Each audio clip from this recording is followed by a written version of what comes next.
Hi there, today I'd like to do a comparison between sphagnum moss and rockwool. I'm interested in using rockwool as a replacement for sphagnum moss. So just a little background on how I pot my orchids.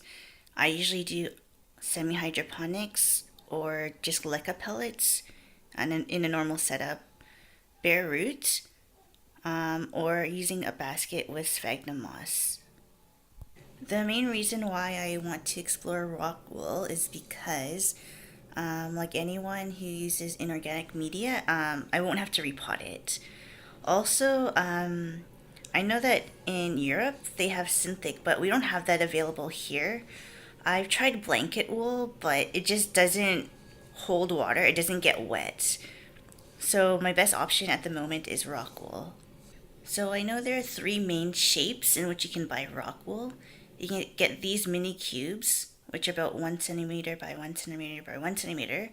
The larger cubes usually used for seed starting in hydroponics, and the loose fluff. I wanted the small cubes because I was worried that the fluff could compact a little bit more easily.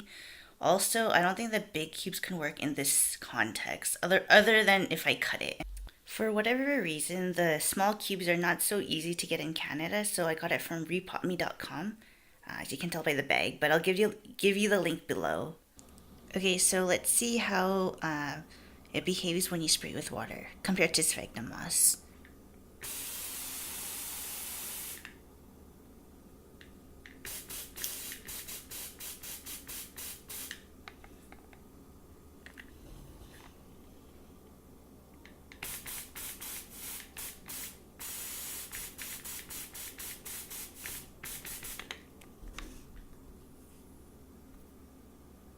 So I let it sit for a little bit, and these are my initial thoughts.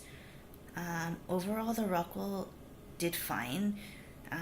It absorbed the water, and the water didn't bead off or anything like that. The only issue is if you want to use it as a top layer on your pots, because it's a bit thicker, you will need to spend more time spraying as opposed to the sphagnum moss. Because as I was able to put a thin layer, therefore it absorbed a lot more quickly. So to conclude the spray test, I'd say a thin layer of rockwool behaves similarly to a thick layer of sphagnum moss. So the next thing I want to see is how it behaves when it's being watered under the tap. My assumption is that it will behave very similar to sphagnum moss, but we'll see.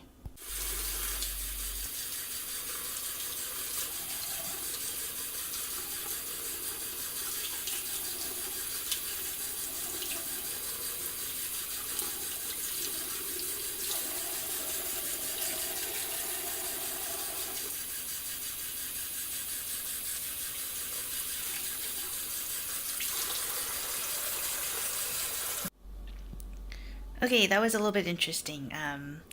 Before I continue with this, I just want to let you know I added a bit more water to this one because I don't think I got it wet enough. So the first thing I noticed was that from a completely dry state, the rockwool got a lot wetter more quickly compared to the sphagnum moss. Another thing I noticed was that when I watered it from the top, it lost a lot of volume very quickly.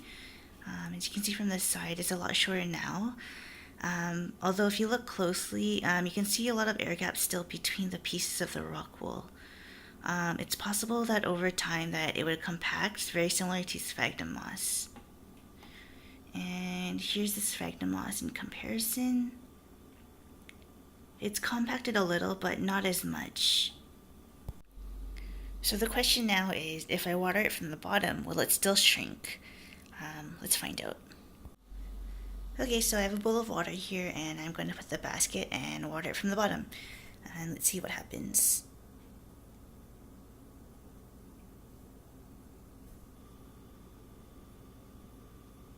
So it's been almost an hour, and you can see that the water hasn't wicked all the way to the top, so I wouldn't really recommend watering from the bottom. It just takes too long, and yeah. Just for fun, I'm going to show you how this blanket yarn behaves when I water it, and why I don't like it.